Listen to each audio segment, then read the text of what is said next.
तो जी राधे कृष्णा दोस्तों स्वागत है आपका आपके अपने YouTube चैनल में भक्ति विद डेली लाइफ फैक्ट्स। तो जी आज हम बात करेंगे रोज़ सुबह की पूजा में ऐसे 10 ज़रूरी नियम जो कि हमें रोज़ फॉलो करने चाहिए। और जैसा कि आपको थंबनेल से पता चल ही गया होगा कि इसमें हम बात करेंगे पूजा करते समय हमारा मुंह किस दिशा में होना चाहिए, पूजा में आसन कैसा होना चाहिए, प्रतिदिन हमें कौन से देवी देवता की पूजा अर्चना करनी चाहिए और पूजा की थाली में हमें क्या क्या रखना चाहिए। तो जी सबसे पहले हमें ब्रह्म मुहूर्त में उठना चाहिए। उठने के बाद में स्नान आदि करके हमें अपनी पूजा के लिए तैयारी करनी चाहिए। अब बात आती है जी कि ब्रह्म मुहूर्त कौन सा होता है। ब्रह्म मुहूर्त होता है सुबह 4 से 6 बजे तक का समय, जिसको ब्रह्म मुहूर्त कहा जाता है। अगर जीवन की व्यस्तता के चलते हम सुबह 4 से 6 तक के बीच में पूजा नहीं कर पाते हैं तो हम सुबह 6 से और 9 तक अपनी पूजा अर्चना पूर्ण रूप से विधि विधान से कर सकते हैं। सुबह उठकर घर में सबसे पहले पोंछा लगाना चाहिए। घर की साफ़ सफाई करने के बाद में हमें दहलीज का भी पूजन करना चाहिए, जो कि हमारे घर की मेन दरवाजे की मेन चौखट होती है, उसकी पूजा भी ज़रूर करनी चाहिए। क्योंकि ऐसा माना जाता है कि घर के मेन दरवाजे से ही हमारे घर में सकारात्मक और नकारात्मक ऊर्जाएं प्रवेश करती हैं। अब बात करते हैं घर में जो हमारा मंदिर है हम कौन सी जगह पे घर के कौन से कोने में स्थापित कर सकते हैं। तो जी घर में हम अपने मंदिर को जो ईशान कोण होता है अपने घर का, मतलब उत्तर और पूरब की जो बीच दीवार होती है उसके जो बीच का कोना होता है वही ईशान कोण होता है, उसमें हम अपने मंदिर को स्थापित कर सकते हैं। क्योंकि उसमें अपना जो वास्तु पुरुष है उसका वहाँ पे सिर माना गया है, तो वहाँ पे अपना मंदिर स्थापित करना ज़्यादा शुभ समझा जाता है।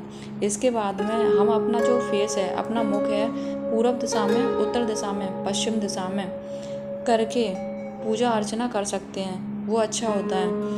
बस जो दक्षिण की दीवार होती है या दक्षिण की दिशा होती है उसकी साइड में हमें फेस करके पूजा अर्चना नहीं करनी चाहिए। अपने ज्योतिष शास्त्र में इन दिशाओं का अपना ही एक महत्व समझा जाता है, जिस वजह से हमें सारी चीज़ें पूजा अर्चना या फिर बाकी की सारी चीज़ें अपने घर में कहाँ पे रखनी है उसका भी ध्यान रखा जाता है दिशा के हिसाब से। अब बात करते हैं कि अपन जब पूजा करने के लिए बैठ जाते हैं तो पूजा करने के लिए जो आसन होना चाहिए वो कैसा होना चाहिए। तो जी आसन लाल पीला कैसा भी हो सकता है कलर में, बस नीला या काला ये नहीं होना चाहिए। उसके बाद में अपन जूट का भी ले सकते हैं और ऊन का आसन भी लगाकर पूजा कर सकते हैं। बिना आसन के अपनी जो पूजा है वो अधूरी मानी जाती है। अधिकतर अगर अपन किसी मंदिर में भी जाते हैं तो हमें सबसे पहले वहाँ पे भी जाके आसन ही लेना चाहिए, उसके बाद उस आसन पर बैठ के हमें पूजा अर्चना करनी चाहिए। अब बात करते हैं कि अपने घर में हमें कौन से देवी देवता की पूजा अर्चना करनी चाहिए। तो जी भगवान सभी देवी देवताओं की अपन पूजा कर सकते हैं, चाहे कोई से भी भगवान हो, पर हमें सबसे पहले अपने घर में गणेश जी की पूजा करनी चाहिए। किसी भी शुभ कार्य से पहले अपने घर में हम गणेश जी का ही ध्यान करते हैं। उसके बाद में हमें जो अच्छा लगता है, हमारे जो इष्ट होते हैं उनकी हम पूजा अर्चना कर सकते हैं। उसमें अपन किसी भी देवी देवता जैसे शिव भगवान, दुर्गा माता, अपने लड्डू गोपाल, किसी की भी पूजा कर सकते हैं। उसके बाद में सूर्य का पूरी तरह से निकलने के बाद में, मतलब जब सूरज की जो लाल छाया दिखाई पड़ती है उसी टाइम पे हमें सूर्य भगवान को अर्घ देना चाहिए। सूर्य भगवान को जल हमें एक तांबे के धातु के लोटे में देना चाहिए। इस लोटे में हमें चावल, रोली, फूल की पत्तियां या फिर फूल डाल सकते हैं और सूर्य भगवान को अर्घ दे सकते हैं। उसके बाद में अपने मंदिर में हमने जो भी देवी देवताओं की, भगवान की मूर्तियां स्थापित कर रखी हैं उनको हमें स्नान आदि कराना चाहिए। पर स्नान आदि हमें उन्हीं मूर्तियों को कराना चाहिए जो कि धातु की बनी हुई होती है। मिट्टी की जो मूर्तियाँ होती हैं उनको हम स्नान रोज़ नहीं करा सकते, उनकी सफाई कर सकते हैं, उनकी प्रतिमाओं की। फिर पूजा की थाली में अक्षत, कुमकुम, फूल, चंदन और एक दीपक, धूपबत्ती या अगरबत्ती जरूर रखनी चाहिए पूजा करते समय पूजा की थाली में। रोज की पूजा में हमें अपनी तुलसी जो अपने घर के आंगन में लगाई हुई होती है उसको 1 लोटा जल और धूप दीप ज़रूर करना चाहिए। धूप दीप सुबह करना चाहिए और शाम को भी हमें उनके दीपक ज़रूर जलाना चाहिए। हमें अपने घर में जो घर का मेन मध्य स्थान होता है वहाँ पे एक छोटा सा आसन लगा के हमें रोज़ एक छोटा सा हवन करना चाहिए। उस हवन में हम हवन सामग्री लेके और आम की लकड़ी लेके कपूर से अग्नि जला के गायत्री मंत्र के साथ में एक छोटा सा हवन भी करना चाहिए, जिससे घर का अग्नि तत्व बढ़ता है और घर में सकारात्मक ऊर्जा का प्रभाव होता है। अब बात करते हैं पूजा में जो दीपक यूज़ होता है उसकी। अक्सर देखा गया है कि घर की महिलाएं या पुरुष जो भी पूजा करता है वो अपने जैसे मिट्टी का दीपक हुआ, मिट्टी के दीपक को एक बार यूज़ करने के बाद में उसी दीपक को शाम के समय में दोबारा से दीपक जला देते हैं, पर ऐसा नहीं करना चाहिए।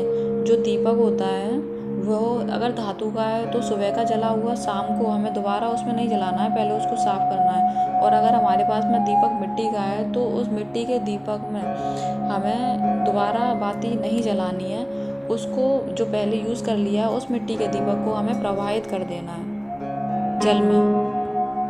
पूजा में जो दीपक होता है उसमें हमें गाय के घी का ही प्रयोग करना चाहिए। पूजा में घी का दीपक अपने बाईं तरफ जलाएं और तेल का दीपक अपने हाथ के दाईं तरफ जलाएं।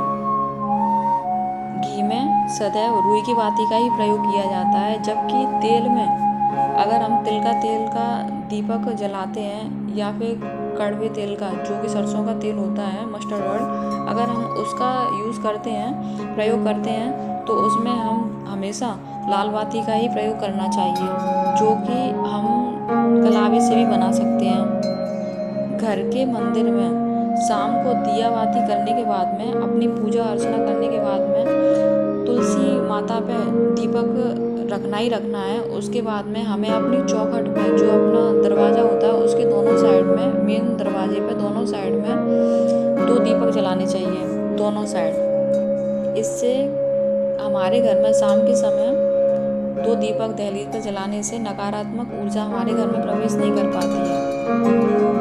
पूरे दिन में हम पूजा अर्चना करने के बाद में सुबह के बाद दोपहर में फ्री हो जाते हैं, रात में भी शाम की पूजा करने के बाद फ्री हो जाते हैं, तो उसमें हम कोई भी मंत्र का जप कर सकते हैं, चाहे वो गायत्री मंत्र हो, चाहे ओम नमः शिवाय हो या कान्हा जी का बीज मंत्र हो। उसका हम लगातार हमें अपने मन ही मन में मनन करना चाहिए। इससे हमारे मन और आत्मा को शांति मिलती है। तो जी अब बात करते हैं फैक्ट की। पूजा अर्चना घर में करने से हमें तो अच्छा लगता ही है, साथ ही घर का वातावरण भी अच्छा और शुद्ध हो जाता है। गृह कलेश शांत होती है, घर में रहने वाले व्यक्तियों को भी अच्छा लगने लगता है। ज़रूरी नहीं है कि घर के सारे सदस्य घर की मंदिर की में पूजा करें। घर का जो मेन सदस्य चाहे वो महिला हो या पुरुष हो, अपनी इच्छा से घर में पूजा कर सकता है अपने मंदिर में।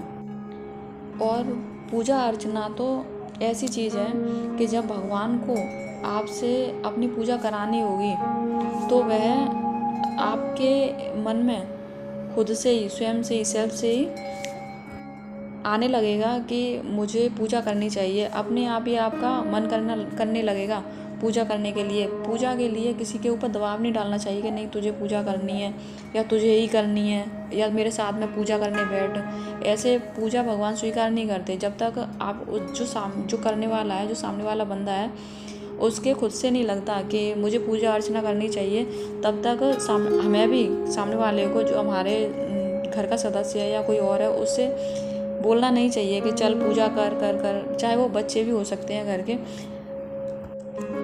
ऐसा नहीं करना चाहिए। तो जी आज की वीडियो में इतना ही। अगर आपको मेरी वीडियो पसंद आए तो प्लीज़ लाइक करिए, मेरे चैनल को सब्सक्राइब करिए, प्लीज़ सपोर्ट। राधे कृष्णा दोस्तों।